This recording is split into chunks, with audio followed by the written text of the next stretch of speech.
नमस्कार विद्यार्थी मित्रांनो, आज आपण प्रॅक्टिस सेट 7.2 सोडवणार आहोत। हा प्रॅक्टिस सेट इनव्हर्स व्हेरिएशन यावर डिपेंड आहे। आपण प्रॅक्टिस सेट 7.1 सोडवलेला आहे। त्यामध्ये सर्व प्रॉब्लेम कसे होते, डायरेक्ट व्हेरिएशनवर होते, पण येथे इनव्हर्स व्हेरिएशन आहे ह्या सर्व प्रॅक्टिस सेट 7.2 मध्ये। तर इनव्हर्स व्हेरिएशन म्हणजे काय हे आपण पाहू। प्रॅक्टिस सेट 7.1 सोडवताना आपण डायरेक्ट व्हेरिएशन म्हणजे काय हे पाहिलेलं आहे, तरी याची आपण येथे रिपीट करू। डायरेक्ट व्हेरिएशन आपण त्या व्हिडिओमध्ये नोटबुक घेतल्या होत्या, नोटबुक आणि नोटबुकची प्राइस घेतली होती। एका नोटबुकची व्हॅल्यू किंवा प्राइस 20 रुपीज, तर मग दोन नोटबुकची प्राइस किती होईल, 40 रुपीज। फॉर 3 नोटबुक 60 रुपीज होतील। For 4 notebook 80 rupees. For 5 notebook 100 rupees होतील। म्हणजे येथे काय झालं, नोटबुकची संख्या वाढत गेली त्यावेळेस प्राइस पण वाढत गेलेली आहे। When number of notebook increases then their price also increases. तर यावरून आपण म्हणजे एक्स, नोटबुकसाठी आपण एक्स घेतला होता आणि प्राइससाठी वाय। डिटेल समजण्यासाठी प्रॅक्टिस सेट 7.1 पहा मित्रांनो। तरी येथे आपण सर्व समजण्याचा प्रयत्न करू। नोटबुकसाठी आपण एक्स कन्सिडर केलेलं आहे आणि प्राइससाठी वाय कन्सिडर केलेलं आहे, आणि त्यावेळेस आपण एक रेशिओ अजून एक घेतला होता एक्स बाय वायचा, म्हणजे एक्स बाय वाय। एक्सची व्हॅल्यू 1 घेतली आपण, तर वायची व्हॅल्यू 20 घेतली, हा रेशिओ आला। येथे एक्सची व्हॅल्यू 2 घेऊ, वायची व्हॅल्यू 40, एक्सची व्हॅल्यू 3 तर वायची 60, म्हणजे 3/60, तसं 4/80 होईल आणि 5/100 होईल। तर हे जर सॉल्व केलं आपण, स्मॉल फॉर्म घेतला तर 1/20 येतो, हा पण 1/20 येईल, 1/20, हा पण 1/20 आणि हा पण 1/20 येतो, कारण काटाकाटी केली तर 1/20 आन्सर येते प्रत्येकाचं, 1/20। म्हणजे 1/20 1/20 सर्व सेम आलेले आहेत, म्हणजे कॉन्स्टंट आलेला आहे। हा आपला एक्स बाय वाय हा रेशिओ प्रत्येक वेळेस कॉन्स्टंट आलेला आहे। त्यावरून आपण म्हणजे एक्स, हे एक्स म्हणजे नोटबुक आणि प्राइस डायरेक्ट प्रपोर्शनमध्ये आहेत। X directly proportional to y किंवा x directly variation to y. त्यावरून आपण एक्स बाय वाय म्हणजे आपण हा रेशिओ किती आला होता, प्रत्येक वेळेस कॉन्स्टंट आला होता, त्यासाठी आपण के कन्सिडर केलेला आहे। के म्हणजे काय, व्हेरिएशनचा constant. K is a variation constant.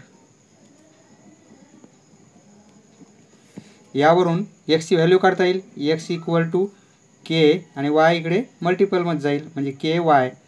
यावरून हे एक्सचा व्हॅल्यू काढलेली आहे आपण। हे काय झालेलं आहे, equation of direct variation. Direct व्हेरिएशनचं हे इक्वेशन आहे। यावर आपण प्रॅक्टिस सेट 7.1 पूर्ण सोडवलेला आहे। आज आपणास प्रॅक्टिस सेट 7.2 सोडवण्यासाठी इनव्हर्स व्हेरिएशन हे माहीत असणे आवश्यक आहे। इनव्हर्स व्हेरिएशन म्हणजे काय, आता ते आपण, खूप सोपं आहे। समजा मित्रांनो एक बुक आहे आणि त्या बुकला, एका पुस्तकाला 400 पेजेस आहेत, म्हणजे 400 पेजेस आहेत त्या पुस्तकामध्ये। तर हे पुस्तक आपल्याला एका दिवसात पूर्ण रीडिंग करायचं आहे, म्हणजे पूर्ण वाचून काढायचं आहे एका दिवसात। तर मग एका दिवसात किती पेजेस वाचावं लागतील आपल्याला, 400 पेजेस वाचावं लागतील, म्हणजे ते पुस्तक पूर्ण वाचून होईल। जर आपण 2 दिवसात संपविलं ते, तर मग दररोज किती वाचावं लागतील, 200, म्हणजे एका दिवसात 200 आणि दुसऱ्या दिवशी 200, म्हणजे 400 पेजेस होतील। जर आपल्या 4 दिवसात ते संपवायचं असेल तर आपल्याला दररोज 100 पेजेस रीडिंग करावं लागेल। जर आपणास 5 दिवसात संपवायचं असेल, फॉर इन 5 डेज, तर 80 पेजेस आपल्याला रीडिंग करावे लागेल दररोज। तर येथे काय होते, हे डेज आहेत, डेजसाठी आपण एक्स घेऊ, डेज, आणि हे पेजेस, बुकचे पेजेस, त्यासाठी वाय आपण कन्सिडर करू।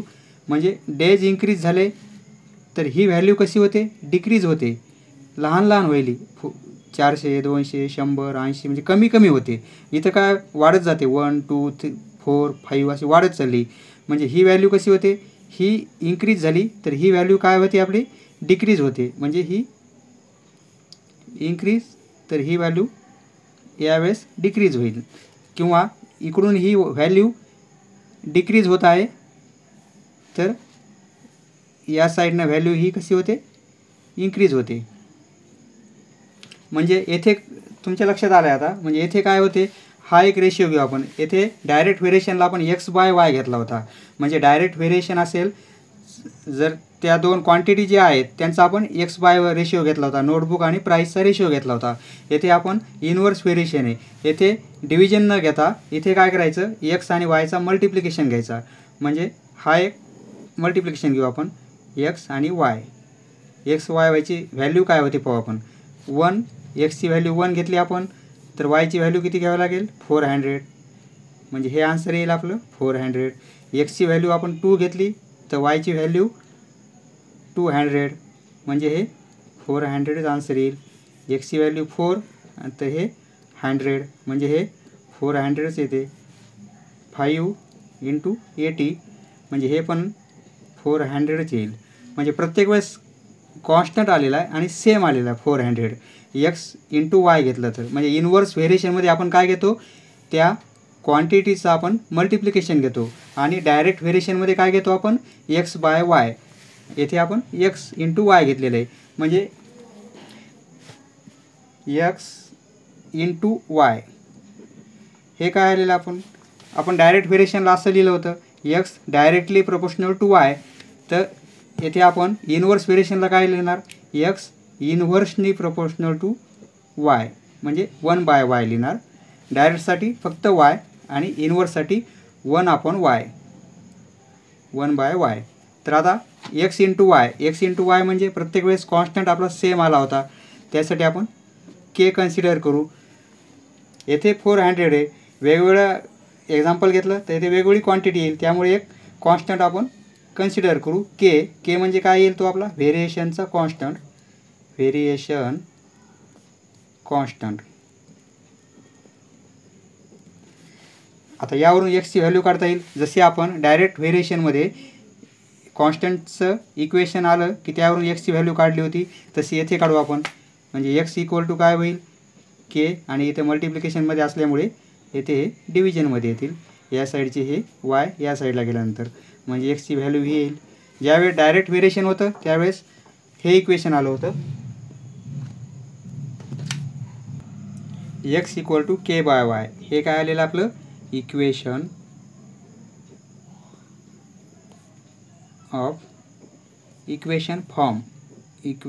Form of inverse variation. Inverse व्हेरिएशनचा हा इक्वेशन फॉर्म आलेला आहे. आणि हा पण डायरेक्ट व्हेरिएशनचा इक्वेशन फॉर्म आलेला आहे. म्हणजे या टाईपचं इक्वेशन असते आपलं डायरेक्ट व्हेरिएशनमध्ये आणि इनवर्स व्हेरिएशनमध्ये या टाईपचं. पहा दोन्हीमध्ये येथे x ची व्हॅल्यू k × y आहे. म्हणजे कॉन्स्टंटला जी सेकंड टर्म येईल आपली किंवा त्यांना आपण मल्टिप्लाय करणार आहेत. आणि येथे x ची व्हॅल्यू k कॉन्स्टंटला सेकंड जी आपली क्वांटिटी आहे म्हणजे सेकंड जी टर्म येईल त्यांना आपण हे करतो डिवाईड करतो. यावरून तुमच्या डायरेक्ट व्हेरिएशन म्हणजे काय आणि इनवर्स व्हेरिएशन म्हणजे काय आणि यामधील फरक हे लक्षात आलेलं आहे. आता आपण प्रॅक्टिस सेट 7.2 सोडूया. येथे पहिल्या प्रश्नामध्ये मित्रांनो नंबर ऑफ वर्कर्स दिलेले आहेत आणि डेज दिलेले आहेत. समजा 30 वर्कर्सला एक काम पूर्ण करण्यासाठी म्हणजे 6 दिवस लागतात, 6 डेज लागतात. जर आपण इथे वर्कर कमी केलेत, वर्कर 20 केलेत, पहिले 30 होते त्यावेळेस 6 दिवस लागत होते, आता 20 केलेत वर्कर, तर काय होईल म्हणजे एक काम करण्यासाठी 30 वर्कर असताना 6 दिवसात होऊ लागलं. आता 20 वर्कर कमी केलेत म्हणून ते काम करायला दिवस जास्त लागतील. म्हणजे काय होते ते इनवर्स व्हेरिएशन होते. म्हणजे ही क्वांटिटी आपण कमी केली. आता इथे 30चे 20 केले तर ही क्वांटिटी काय होईल 6चे 9 म्हणजे ही क्वांटिटी वाढायली. म्हणजे हे कमी केलं तर हे कमी होत नाही आहे. हे जर कमी झालं असतं तर डायरेक्ट व्हेरिएशन आलं असतं. पण येथे काय होते, 30चे 20 केलेत तर 6चे 9 व्हायलेत, म्हणजे हे वाढायलेत, म्हणजे हे इनवर्स व्हेरिएशन आहे. मग येथे आपण एक सेंटेन्स लिहू इनवर्स व्हेरिएशन आहे म्हणून. Hair number of workers and days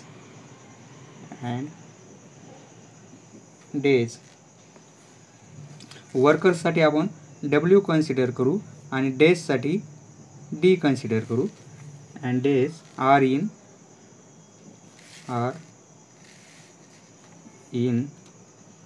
inverse variation.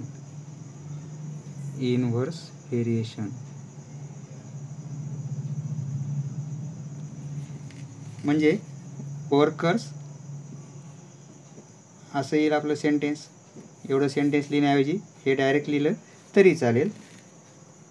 आपला फॉर्म्युला मग W इंटू D, म्हणजे ह्या दोन क्वांटिटीचा मल्टिप्लिकेशन इक्वल टू कॉन्स्टंट असतो, हे आपणास माहीत आहे. आता इथे आपण Wची व्हॅल्यू ही घेऊ आणि Dची व्हॅल्यू आपण ही घेऊ. म्हणजे W30 मल्टिप्लिकेशन Dची व्हॅल्यू 6, ते आपल्याला Kची व्हॅल्यू मिळून जाईल. हा मल्टिप्लिकेशन 180 होईल, म्हणजे Kची व्हॅल्यू किती आली आपली 180. Therefore K equal to 180. आता कॉन्स्टंटची व्हॅल्यू काढलेली आहे आपण. आता येथे आपणास ही व्हॅल्यू काढायची. ही व्हॅल्यू कशाची आहे, Wची.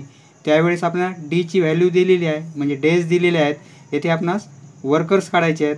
आता यावरून आपणास हा फॉर्म्युला आहे आपला, यावरून हा फॉर्म्युला एक माहीत होईल आपणास. W into D equal to K होते, म्हणून यावरून Wचा फॉर्म्युला काय होईल, W equal to K by D होईल. K by D. यावरूनच हे D इकडे डिव्हिजनमध्ये जातील. आणि Dसाठी काय होईल, D equal to K by W. या इक्वेशन व्हेरिएशनचं इक्वेशन हे आलेलं आहे आपलं. यावरून आपण हे दोन फॉर्म्युले तयार केलेले आहेत.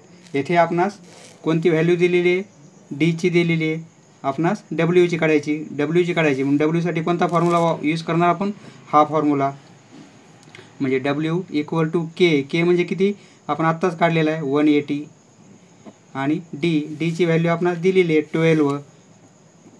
आता हे आन्सर किती येईल आपलं, 12 1 12 6 आणि 12 25, म्हणजे कंप्लीट डिव्हिजन केलं तर 15 आन्सर येते.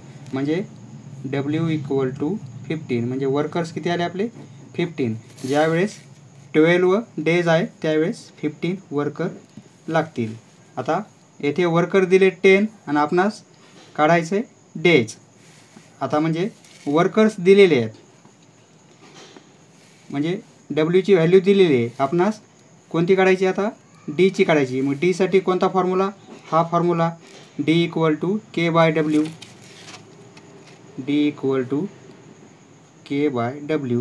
आता म्हणजे Kची व्हॅल्यू आपण आत्ताच काढलेली आहे 180. आणि Wची व्हॅल्यू कोणती घेणार, आता Wची ही दिलेली आहे 10. म्हणजे 0 0 कॅन्सल होतील, तर काय राहील फक्त 18. म्हणजे Dची व्हॅल्यू काय येईल आपली 18. Dची व्हॅल्यू 18 मिळाली, म्हणजे इथे आपण 18 लिहिणार. ज्यावेळेस 10 वर्कर्स आहेत त्यावेळेस 18 दिवस लागतील. आता डेज दिलेले आहेत 36. आपणास काढायचे हे काढायचे वर्कर्स. मग वर्कर्ससाठी फॉर्म्युला हा W equal to K by D. Kची व्हॅल्यू 180 काढलेली आपण. कॉन्स्टंट प्रथम काढून घ्यायचा. आणि Dची व्हॅल्यू आपणास 36 दिलेली 36. आता हे हे डिव्हिजन करावे लागेल आपणास. म्हणजे 180ला आपण 6ने डिवाइड करू, हे येईल. पुन्हा 6ने डिवाइड करू, 6 म्हणजे 5. आन्सर किती येईल 5. Wची व्हॅल्यू W इक्वल टू 5. म्हणजे इथे आपण काय लिहिणार 5. समजले मित्रांनो. फक्त आपण इनवर्स व्हेरिएशन आहे हे आधी लक्षात घेतलेलं आहे, त्यावरून आपण हा इनवर्स व्हेरिएशनचा हा इक्वेशन तयार केलेला आहे, त्यावरून कॉन्स्टंटची व्हॅल्यू काढलेली आहे।